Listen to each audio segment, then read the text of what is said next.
After writing my account of an horrific experience I had as an 8-year-old child, many have encouraged me to speak about the aftermath. I've been hesitant to do so as I have felt unsettled since I broke my silence. Sleep has not come easy to me these last few nights. My skepticism, however, remains resilient, and as such I will tell of what I experienced in the other room. This won't be as long, as what occurred only took place over a few days, but that was more than enough for me. If you recall, after that unwelcome nightly visitor left me, I was moved into another bedroom a year later. This room was much larger than the previous one and had a warm and welcoming atmosphere to it. Some places feel bad. The room before felt foul, but this one did not. Thankfully, I was given a normal bed. The previous one was taken apart and thrown out, a welcome sight I might add. I loved my new room. I enjoyed the space for all of my toys. I was happy that the place was large enough to have my friends drop by, but most of all I was relieved to just be out of that uneasy, foreboding part of the house. On the first night, I slept more soundly than I had done for a long time. Of course, I still moved my bed several feet from the wall.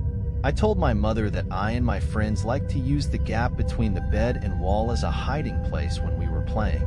I awoke the next day feeling refreshed and relaxed.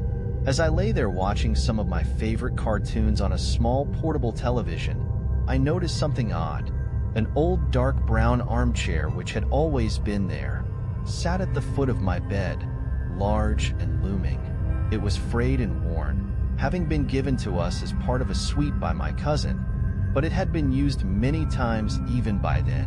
The chair itself was not unusual, but what unsettled me was that I could have sworn that before I had went to sleep, the chair had been facing away from the bed. Now, in the cold light of day, the chair was facing me. I assumed one of my parents had moved it while I slept, probably looking for something which had been left there before we switched rooms. The second night was not as restful. It was around 11 p.m., and I could hear my parents' television from the other side of the house. The room was largely in darkness, the only illumination an orange hue drifting through my window from the streetlights outside. I lay there content, until I heard something quiet, yet unmistakable. At first I thought it was the sound of my own breath exhaling and inhaling as I rested, but when I stopped for a moment, the quiet, almost inaudible sound of someone else in the room breathing in and out did not cease. It continued, rhythmically and without pause. I lay there in the darkness, but while I was still recovering from the terror instilled in me from my experiences in my previous bedroom, I was not entirely afraid. The breathing was so distant and unlike the wheezing I had heard during my encounter with that thing in the wall that I remained calm. And even at that early age I believed that it was so subtle that it was probably my imagination playing tricks on me. Still, I took no chances. I stepped out of bed, walked across the room, and turned the light on. The sound had gone. I stared at that old worn armchair facing the foot of my bed, which was within reaching distance of where I slept, and turned it around to face the other way. I had no real reason to do so, but something about it sitting there filled me with dread. The third night, I was not so fearless. Again, I awoke in darkness. Lying on my back, I stared up at the ceiling, which seemed to happily absorb the dim orange light from the street. The tree outside my window swayed in a calm breeze, casting a strange collection of improbable moving shadows across the room. I could hear nothing but the long and distant hum of the city's night traffic. Just as I began to drift back into sleep, I heard it, a creak from the bottom of my bed as if something had moved or shifted its weight on the floor. I raised my head, peering through the darkness, but saw nothing strange. Everything sat as it had done throughout the day. Nothing was out of place. I cast my gaze across the room. Some comics on the floor, a few boxes which had still to be unpacked, the armchair unmoved, still facing away from the bottom of my bed. There was nothing sinister here. I was now fully awake, glancing over at my television, considering whether or not to enjoy some late-night TV. I'd have to keep the volume low, of course, as my older brother would hear it in the next room and no doubt tell me to switch it off. Just as I sat up fully in bed, I heard it again. A low creak, accompanied by a sound. The sound of the slightest of movements. I looked again at the room. The dim orange shadows cast by the leaves hanging by my window now took on a more menacing form. I still saw no reason to be afraid. I stared at the chair at the end of my bed and saw nothing unusual about it. It's quite common for the mind to take a moment to fully come to terms with what it is seeing. It takes time to put the full horror of what is in front of you together into a moment of cold, bitter realization. Yes, I was staring at that old worn armchair in the dark, but what I was also staring at was the person sitting in it. In the dim light, I could only see the outline of the back of its head, the rest obscured by the spine of the chair. I sat motionless, staring, praying, hoping that my eyes were being misled by their surroundings. The slow creak of movement as it shifted in its battered throne chilled me to my very core. This was no mere trick of the dark. Then, it shifted onto its right side. I knew what it was doing. It was turning to look at me.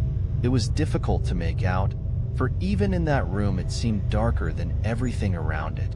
I saw what looked like a collection of long fingers slip over the crest of the chair, and then another. The room was silent, but for the sound of this thing shuffling in its seat, and the crash of my racing heart. At first I could only make out the outline of its forehead, but then it began to rise up, revealing 2 pinpoints of light in the dark recesses of its deeply set eye sockets. It was staring at me.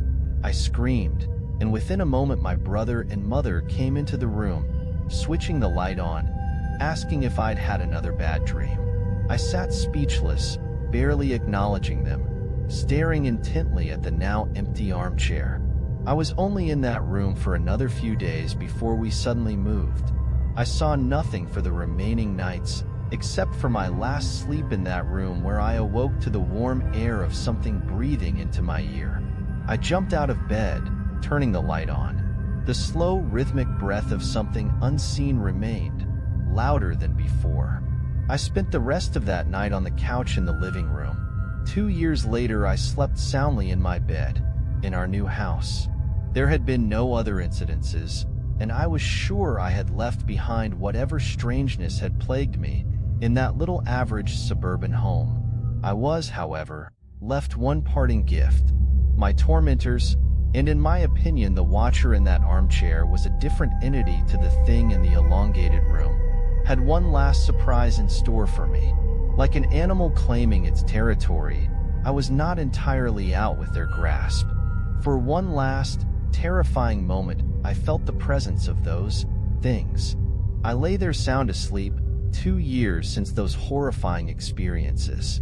I was in the throes of a nightmare and suddenly, happily found myself awake, safe and sound in my bed.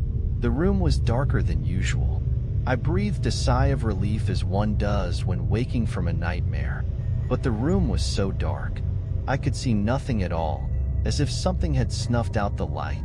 I chuckled to myself, realizing that I must have pulled my blanket up and over my face while sleeping. The cotton blanket felt cool against me, but the air was a little too warm, almost stifling. Just as I was about to remove the blanket for some air, I heard it. For the last time I heard it, the rhythmic breathing of the watcher at the end of my bed. Fear gripped me, followed by anger and despair. Why could I not be left alone? I then did something most peculiar. I decided to speak to it. Perhaps this thing did not mean to harm me. Perhaps it was unaware of the terror it had caused. Surely a young boy deserved some mercy? As the breathing grew louder and closer, I began to cry. I could feel its presence on the other side of the blanket, its breath hanging over me like a stagnant wind. Through the tears I uttered 2 words, words which surely would put an end to all of this. Please stop. The breathing began to change. It became more animated, quicker somehow. I could hear something shuffling next to me, standing close by. The breathing then moved, first back to the foot of my bed, and then slowly across the room, through the door, into the hallway, and then gone. Half crying, half elated, I lay in the still darkness, my face still covered by the blanket. You may consider this a victory of some sort, but I do not. If those things were real, I know now beyond a shadow of a doubt that their intentions were not misconstrued. They were twisted, filled with malice. I would normally never use such a word to describe anything, but it's as close to evil as I hope I ever come. How do I know that? I'll tell you how. Moments after that thing seemed to have left the house, something pressed forcefully down on top of me, pushing the blanket with great strength against my face. I could feel a large hand with long, thin fingers wrapping the covers around my skull, its nails imprinted upon me like razor-sharp ridges. I managed to slide down into the gap between the bed and the wall, quickly making my escape, clambering and screaming out of my room, waking my family. Make no mistake, that thing in the darkness tried to smother me to death.